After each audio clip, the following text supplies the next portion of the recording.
At the heart of every gangster movie is the fundamental question: how do you live when death might be around any corner? Do you hold your breath every time you start the car? Do you trust your barber, your lawyer, your own brother? Or, like the gangsters in Sonatine, do you just cut loose and play frisbee on the beach?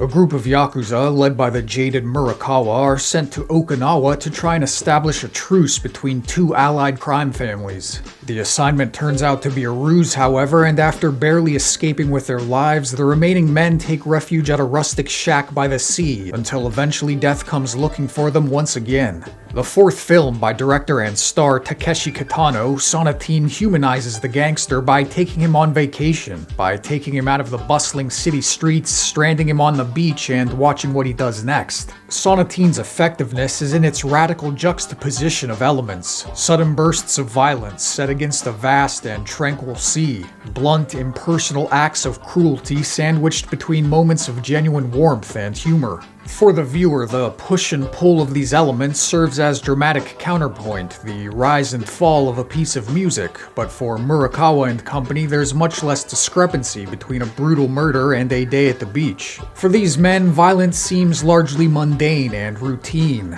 Accidentally drowning a guy as he dangles from a crane is just another day at the office. You might stab a guy in a scuffle only to work alongside him later as if nothing had ever happened. なんか飲みますか? 俺はいらねえ。腹が痛くて飲めねえ。 If these men aren't too bothered by killing, they don't seem particularly afraid of dying either. Murakawa has a hunch he's being set up, but then goes along with the assignment anyway. A pair of younger lieutenants get roped into a game of Russian roulette, but would rather save face and play along than run away and get called a chicken. Some of it you might attribute to an innate fatalism that goes along with a life of crime, but then some of it you might chalk up to a singularly Japanese notion of death before dishonor, a notion of what it means to sacrifice, to carry out one's duties, and to honor one's elders.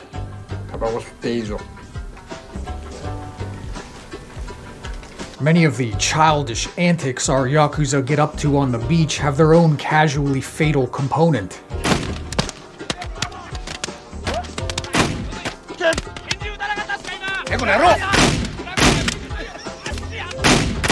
In the intergenerational dynamic between Murakawa and his younger subordinates, you get the sense of each as a continuation of the other, a sense that entering into the yakuza as a young man cements not just a flippant attitude towards violence, but also leads to a sort of arrested development. At the beach, these hardened criminals become like kids on summer vacation. Murakawa lazily saves a woman from being raped, and then she comes back to hang out with the gangsters like they're the rowdy neighborhood boys down the street.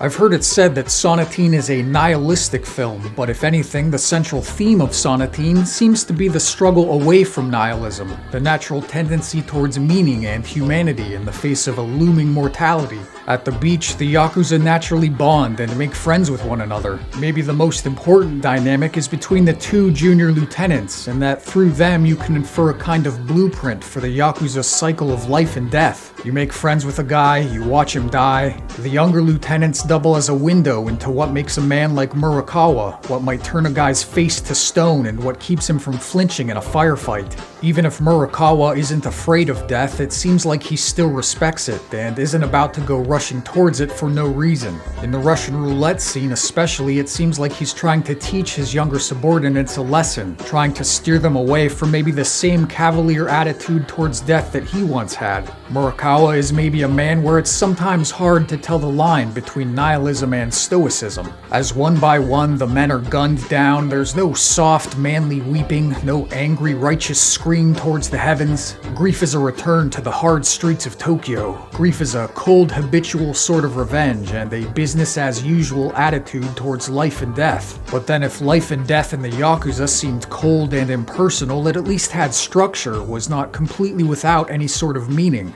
There was money to be made. There was a presumed code of conduct built on honor, duty, and sacrifice. Already Murakawa had begun to doubt and grow tired of the pretense, but once the Yakuza betray him, once almost everybody else is dead by that same betrayal, then he finally has to wonder, what's it all for really? Murakawa finds himself a soldier without a country. I can only imagine that's why he decides to blow his brains out on the way to the beach. The guy has seen too much, he's seen too many people die.